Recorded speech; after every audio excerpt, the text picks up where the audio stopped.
Middle east से इस वक्त की सबसे बड़ी और सबसे डेंजरसली एस्केलेटिंग खबर आ रही है।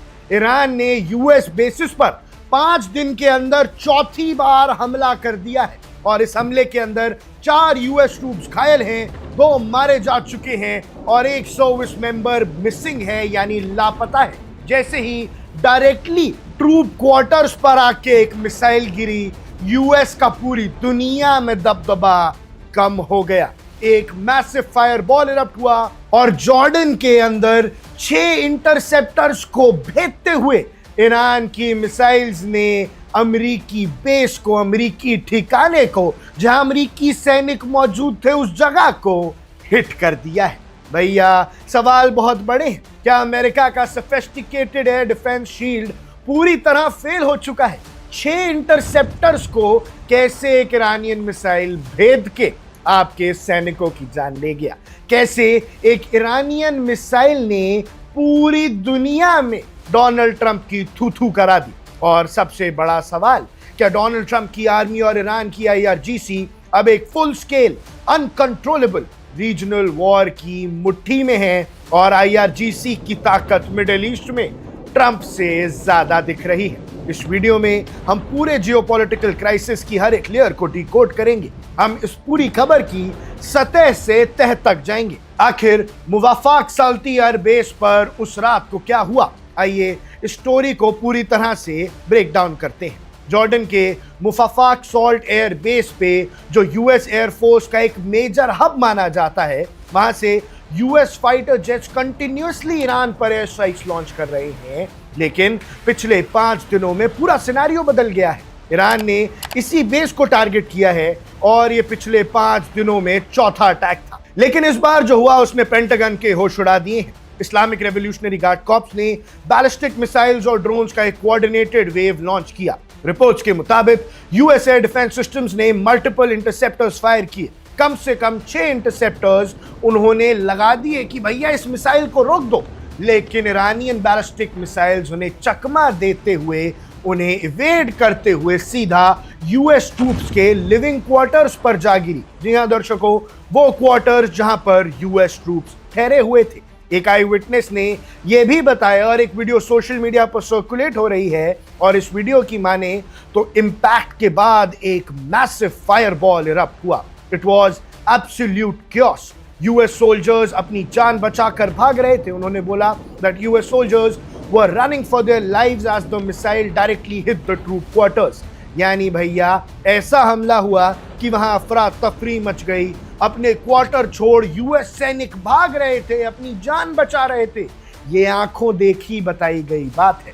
इस डेवास्टेटिंग अटैक में 4 यूएस ट्रूप्स तो बहुत बुरी तरह से घायल हुए हैं, जिन्हें अब वहां से इवैक्यूएट किया गया है। अमेरिकन सर्विस मेंबर्स की जान जा चुकी है और एक सोल्जर तो अभी भी लापता है। ये मार्क करता है पहली ऑफिशियल डेथ जो ईरान ने डायरेक्टली अपने हमले से की हो और यूएस ने उसे मान लिया हो।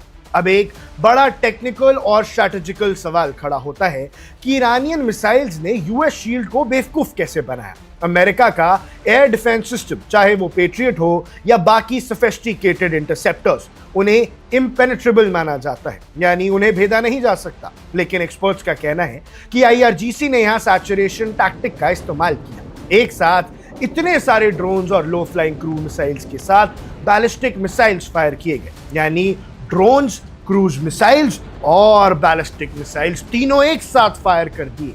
अब इसके बाद क्या हुआ? एयर डिफेंस रेडार्स ओवरलोड हो गए। जब तक इंटरसेप्टर्स रिएक्ट करते, बैलिस्टिक मिसाइल शीट को भेदकर नीचे आ चुकी थी। ईरान की स्टेट मीडिया और उनके सुप्रीम लीडर्स के हैंडल्स अब दावा कर रहे हैं कि उन्होंने ट्रंप की आर्मी को उन्हीं के बेस में घुस के मारा है। ये क्लेम अमेरिका के टेक्निकल डोमिनेंस पर एक बहुत बड़ा क्वेश्चन मार्क लगाता है, क्योंकि भैया अगर आप अपने देशों को, अपने एलाय देशों को सेफ नहीं रख सकते, अपने खुद के सैनिकों को सेफ नहीं रख सकते, तो आप ये जंग कैसे लड़ेंगे? ये अटैक अचानक नहीं हुआ। हमें इसकी क्रोनोलॉजी समझनी होगी। यूएस और ईरान के बीच हॉस्टिलिटीज पिछले कुछ महीनों से चल रही है। एक सीज फायर जून में कोलैप्स हो गया था, जिसके बाद ट्रंप एडमिनिस्ट्रेशन ने ईरान के खिलाफ एयर कैंपेन बहुत ज्यादा इंटेंसिफाई कर दिया है। पिछले एक हफ्ते से US forces continuously Iranian military facilities, bridges और इंफ्रास्ट्रक्चर पर अटैक कर रही हैं। यूएस ने कंसेक्यूटिवली 8 दिनों तक हेवी एयर स्ट्राइक्स चलाई हैं, जिसके जवाब में ईरान ने सिर्फ जॉर्डन ही नहीं बल्कि पूरे गल्फ रीजन में यूएस एसेट्स को टारगेट करना शुरू कर दिया है। कुवैत, बहरीन तक ये सब पहुंच चुका है, ये चीखें पहुंच चुकी है। जॉर्डन सबसे बुरी तरह से हिट हुआ है क्योंकि हाल ही के जो एयर स्ट्राइक्स हो रहे थे वो जॉर्डन से कर रहा था अमेरिका। जॉर्डन के एयर डिफेंसेस ने पिछले कुछ दिनों में कई ईरानियन मिसाइल्स को डाउन किया, लेकिन इस बार सैचुरेशन इतना हाई था कि वो अपने ही बेस को बचा नहीं पाए। इस एक स्ट्राइक ने पूरे मिडिल ईस्ट को एक डेंजरस ब्रिंकमैनशिप पर खड़ा कर दिया। ईरान के सुप्रीम लीडर मुज्तबा खामिनी ने वार्निंग दी है कि अगर यूएस ने उन पर अटैक बंद नहीं किया तो उन्हें एक अनफॉरगेटेबल लेसन सिखाया जाएगा। उन्होंने 1 महीने पहले साइन हुई इंटरिम डील को इनवैलिड भी डिक्लेयर कर दिया। दूसरी तरफ यूएस सेक्रेटरी ऑफ डिफेंस पीट हेग्सेथ ने साफ कह दिया कि इस डेडली अटैक से अमेरिका का रिजॉल्व कम नहीं होगा बल्कि और ज्यादा स्टिफ हो जाएगा। सेंटकॉम ने रिटेलिएटरी स्ट्राइक शुरू कर दी ताकि ईरान की मैरिटाइम कैपेबिलिटीज और ड्रोन स्टोरेज साइट्स को कंप्लीटली डिस्ट्रॉय किया जा सके। अब सबसे बड़ा खतरा ग्लोबल इकोनॉमी और रीजनल स्टेबिलिटी पर है। ये पूरी लड़ाई अब स्ट्रेट ऑफ हॉर्मुज पर कंट्रोल की बन चुकी है, जहां से दुनिया का 20% ऑयल सप्लाई चलता है। अगर ये वॉर एक्सपैंड होती है तो सिर्फ मिलिट्री लॉस नहीं होगा, क्रूड ऑयल प्राइसेस और ग्लोबल ट्रेड कोलैप्स हो जाएगा। अब सिचुएशन इतनी वॉलेटाइल है, ये अब सिर्फ एक प्रॉक्सी वॉर नहीं रही है, ये डायरेक्टली कन्वेंशनल कॉन्फ्रंटेशन बन चुकी है यूएस मिलिट्री और ईरान के बीच। अब क्या यूएस और बड़े काउंटर स्ट्राइक्स के साथ ईरान के न्यूक्लियर या ऑयल फैसिलिटीज को डायरेक्ट हिट करेगा?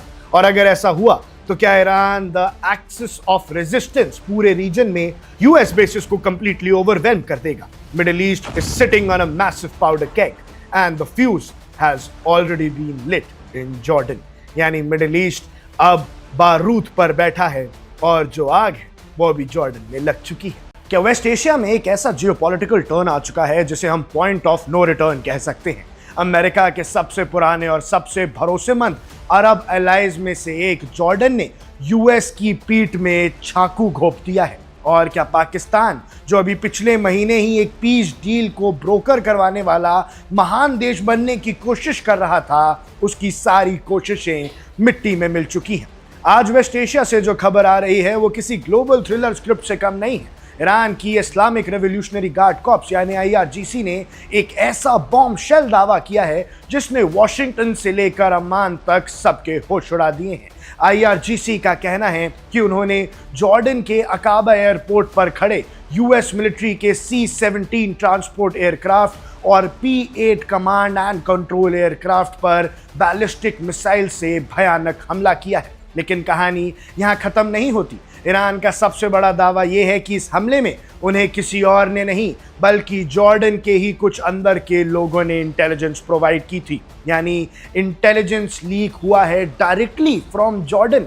अमेरिका के सबसे भरोसेमंद दोस्त ने, अमेरिका के सबसे पुराने मिडिल ईस्टर्न अलाई ने उनकी पीठ में चाकू घोंप दिया है। अब सवाल ये उठता है, क्या ये दावा सच है या ये ईरान की कोई बहुत बड़ी साइकोलॉजिकल वॉरफेयर स्ट्रैटेजी?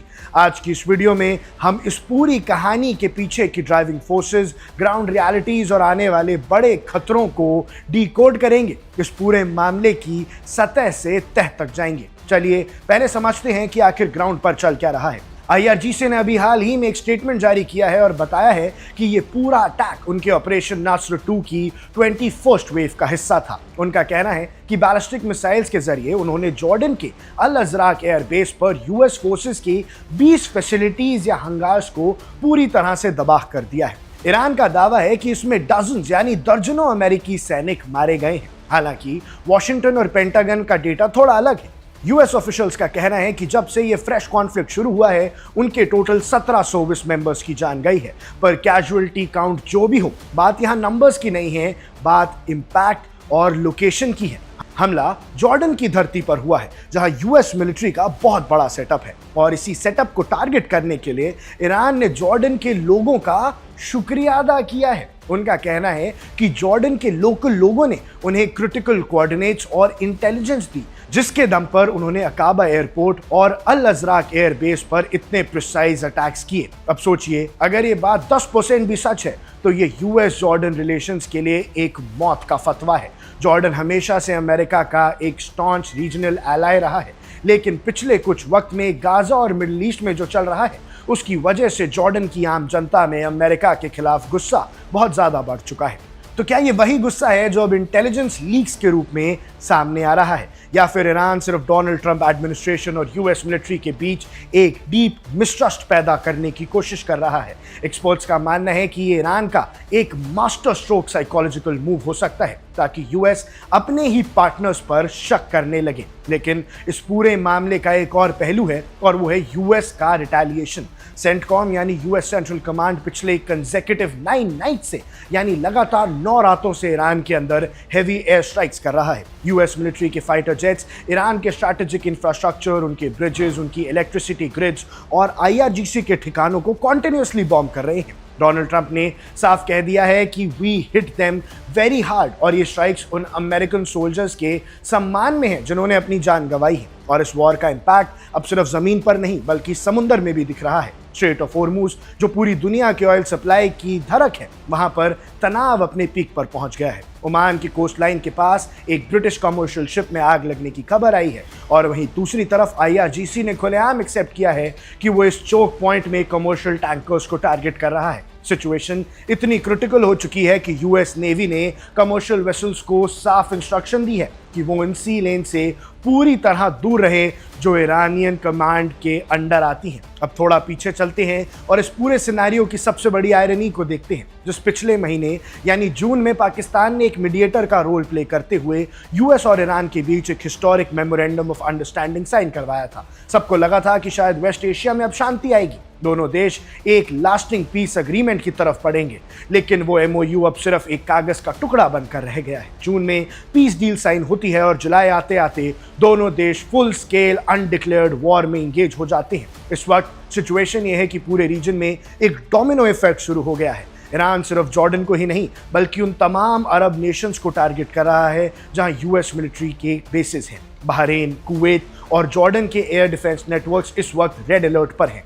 वो कॉन्टिन्यूसली ईरान की तरफ से आने वाले ड्रोन्स और बैलिस्टिक मिसाइल्स को इंटरसेप्ट करने में लगे हैं।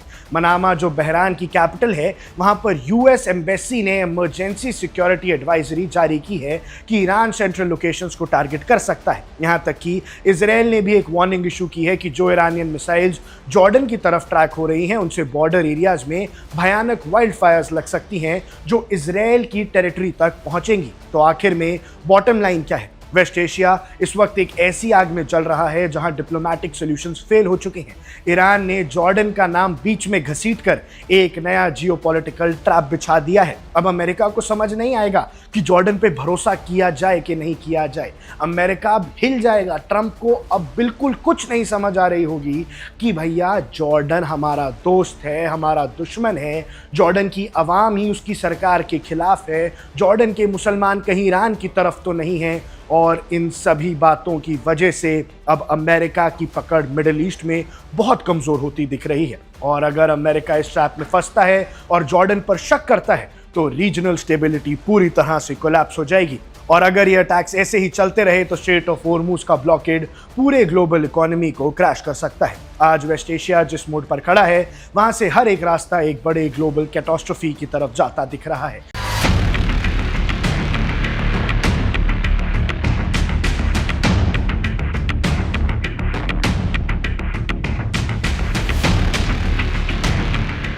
क्या यूएस प्रेसिडेंट डोनाल्ड ट्रंप के सिग्नेचर की सच में कोई वैल्यू नहीं है? क्या वेस्ट एशिया एक ऐसी तबाही की तरफ बढ़ रहा है जहां से वापस लौटना नामुमकिन होगा? और सबसे बड़ा सवाल, जॉर्डन में 2 अमेरिकन सोल्जर्स की मौत के बाद क्या वॉशिंगटन और तेहरान के बीच अब फुल स्केल जंग शुरू हो जाएगी? क्योंकि ईरान अब अमेरिका को ऐसी मार मार रहा है, मोज्तबा खामीनी पीछे हटने का नाम नहीं ले रहे हैं और आईआरजीसी अब एक एक करके अमेरिकन बेसिस को तबाह कर रही है। आज हम बात कर रहे हैं वेस्ट एशिया के उस नए फ्लैश पॉइंट की जिसने पूरे ग्लोब को टेंशन में डाल दिया है। सिर्फ 1 महीने पहले जिस सीज फायर एमओयू यानी मेमोरेंडम ऑफ अंडरस्टैंडिंग पर दोनों देशों ने साइन किए थे वो अब रद्दी का टुकड़ा बन चुका है। दोनों तरफ से मिसाइल्स और एयर स्ट्राइक्स का दौर शुरू हो गया है। लेकिन इस पूरी कहानी में सबसे बड़ा ट्विस्ट आया है तेहरान से। ईरान के सुप्रीम लीडर मुज्तबा खामिनी ने एक बहुत ही अग्रेसिव स्टेटमेंट जारी किया है। उन्होंने सीधे तौर पर कहा कि Donald Trump signature is utterly worthless and devoid of credibility, यानी ट्रंप के सिग्नेचर्स की कोई औकात नहीं है, ऐसा कह रहे हैं ईरान के सुप्रीम लीडर। आखिर बात यहां तक कैसे पहुंची, आइए इस पूरे क्राइसिस को स्टेप बाय स्टेप समझते हैं। कहानी शुरू होती है पिछले महीने, जब बहुत कोशिशों के बाद ईरान और यूएस के बीच एक 14 पॉइंट का सीज फायर एमओयू साइन हुआ था। मकसद सिंपल था, हॉस्टिलिटीज को रोकना और पीस के लिए एक रास्ता बनाना। दुनिया ने चैन की सांस ली थी, लेकिन चलो माहौल शांत होगा। लेकिन ये उम्मीद बहुत ही जल्द टूट गई। पिछले हफ्ते ये अग्रीमेंट पूरी तरह कोलैप्स हो गया, जब दोनों साइड्स ने एक दूसरे पर वायलेशंस के आरोप लगाए और एयर स्ट्राइक शुरू कर दी। अब आते हैं मुज्तबा खामिनी के उस खत पर जो उन्होंने ईरानियन नेशन के नाम लिखा है। हर एक शब्द में उनका गुस्सा साफ दिखाई दे रहा है। खामिनी ने यूएस को एक बार फिर ग्रेट सेटन का खिताब दिया है।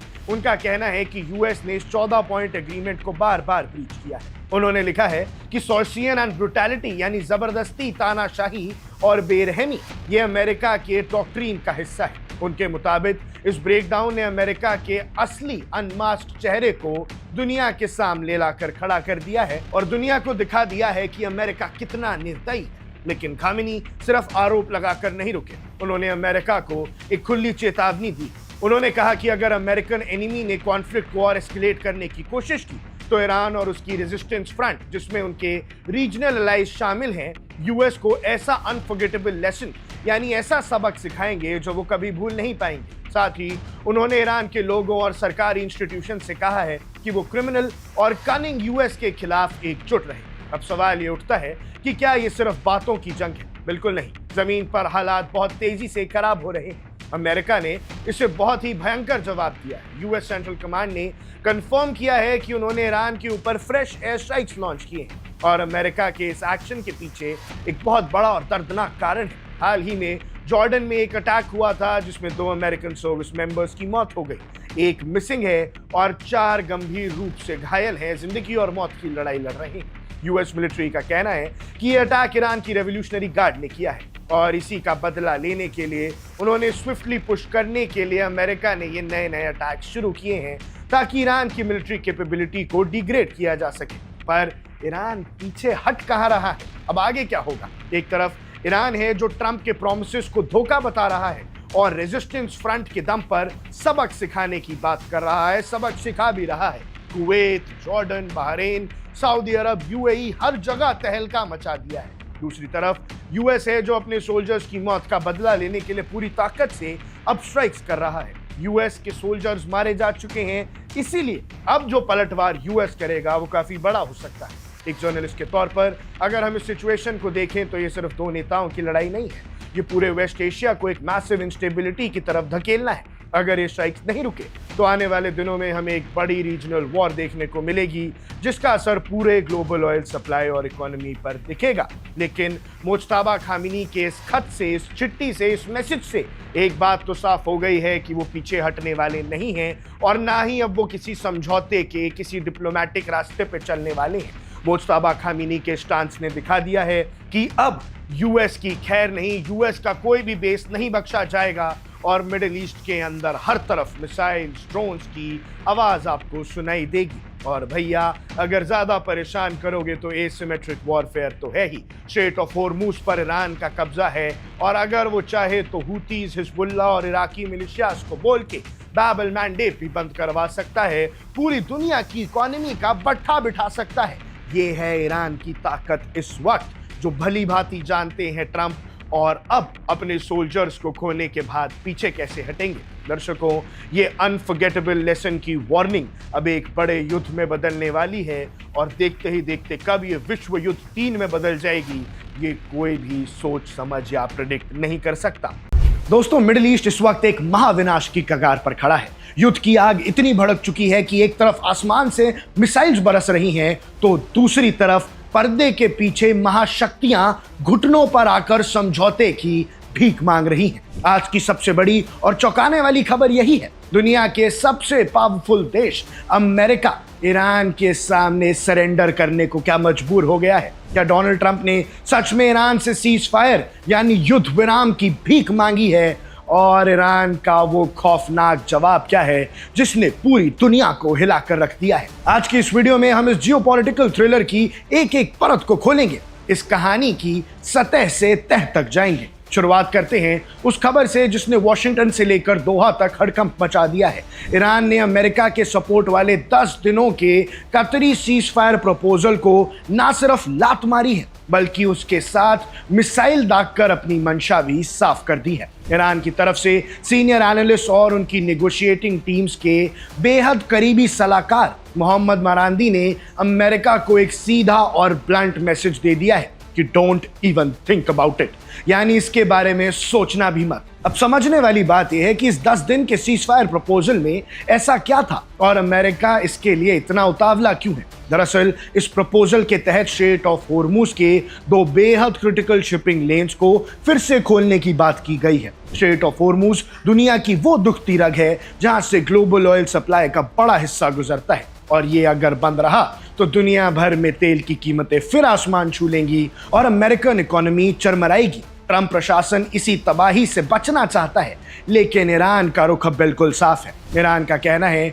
कि उनके सुप्रीम लीडर अयतोल्ला खामेनी का बदला अभी पूरा नहीं हुआ है। ये वो बदला है जो 17 जुलाई को जॉर्डन में हुए हमले के बाद से फिर शुरू हुआ है। तनाव इस कदर बढ़ चुका है कि एक तरफ US secretary of state Marco Rubio बयान दे रहे हैं कि वॉशिंगटन अब भी तेहरान के साथ एक डिप्लोमैटिक सॉल्यूशन यानी कूटनीतिक रास्ते के लिए तैयार है, लेकिन दूसरी तरफ अमेरिका की ये तथाकथित ओपननेस जमीन पर नहीं दिख रही। अमेरिका लगातार ईरान पर एयर स्ट्राइक्स कर रहा है और ईरान जो बदला ले रहा है उससे कांप उठा है पूरा यूएस। खुद राष्ट्रपति डोनाल्ड ट्रंप ने मीडिया के सामने आकर हुकार भरी है कि अमेरिका सेना ईरान को वेरी हार्ड यानी बहुत बुरी तरह से हिट कर रही है और ट्रंप का कहना है कि ये हमले उन अमेरिकन सैनिकों के सम्मान में किए जा रहे हैं जो 17 जुलाई को जॉर्डन में ईरानी हमले के दौरान मारे गए थे। लेकिन भैया अब इन नए हमलों के बाद चलो कम से कम यूएस ने ये तो माना कि हमारे सैनिक मर रहे हैं और ईरान जो मिसाइल ड्रोन्स छोड़ रहा है उसका जवाब अब ना तो पेट्रियट सिस्टम के पास है और ना ही किसी और अमेरिकी डिफेंस सिस्टम के पास। यूएस सेंट्रल कमांड ने कंफर्म किया है कि उन्होंने जॉर्डन से अपने मिलिट्री पर्सनल्स के अवशेष बरामद किए हैं और इसके साथ ही इराक में भी अमेरिकन सर्विस मेंबर की मौत की खबर से पूरा यूएस कांप गया है, पूरा यूएस हिल गया है। यानी ट्रंप अपनी जनता को यह दिखाना चाहता है कि वो कमजोर नहीं पड़ रहा है, लेकिन अंदर की बात यह है कि वो सीज फायर के लिए कतर के जरिए हाथ पैर भी मार रहा है, इनडायरेक्टली हाथ जोड़ रहा है वो ईरान के सामने। इस पूरी महायुद्ध की आंच अब सिर्फ ईरान और अमेरिका तक सीमित नहीं रही है बल्कि इसमें पड़ोसी देश भी चपेट में आ गए हैं। मंडे को बहरीन की इंटीरियर मिनिस्ट्री ने पूरे देश में एयर रेड सायरन्स बजा दिए। बहरीन के आसमान में जब ये सायरन्स गूंजे तो नागरिकों की और निवासियों को तुरंत सुरक्षित स्थानों पर जाने की सलाह दी गई। पैनिक का माहौल ऐसा है कि बहरीन में रहने वाले लोग सहमे हुए हैं। बहरीन क्यों टारगेट पर है? क्योंकि बहरीन में अमेरिका के सबसे महत्वपूर्ण यूएस 5th फ्लीट का बेस है।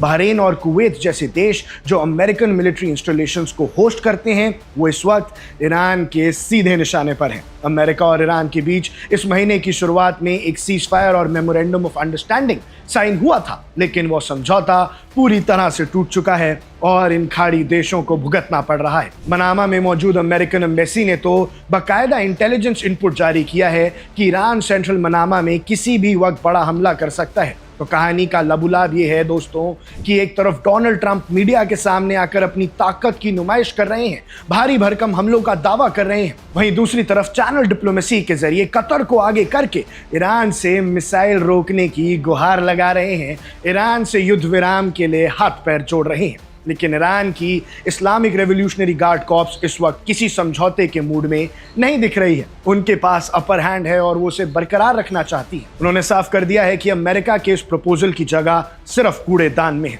अब देखना यह होगा कि क्या अमेरिका इस बेइज्जती का बदला लेने के लिए ईरान के खिलाफ फुल स्केल वॉर डिक्लेयर कर देगा या फिर स्ट्रेट ऑफ हॉर्मुज के बंद होने के डर से ट्रंप को अब और झुकना पड़ेगा यूएस को अब और बेइज्जत होना पड़ेगा। मिडिल ईस्ट के इस चक्रव्यूह में अगला कदम किसका होगा, इस पर दुनिया की नजरें टिकी हुई हैं। ऐसे में आपको क्या लगता है, आपकी क्या राय है, हमें कमेंट सेक्शन में जरूर बताइएगा। अब देख रहे हैं वन इंडिया, मैं हूं आकुश कौशिक।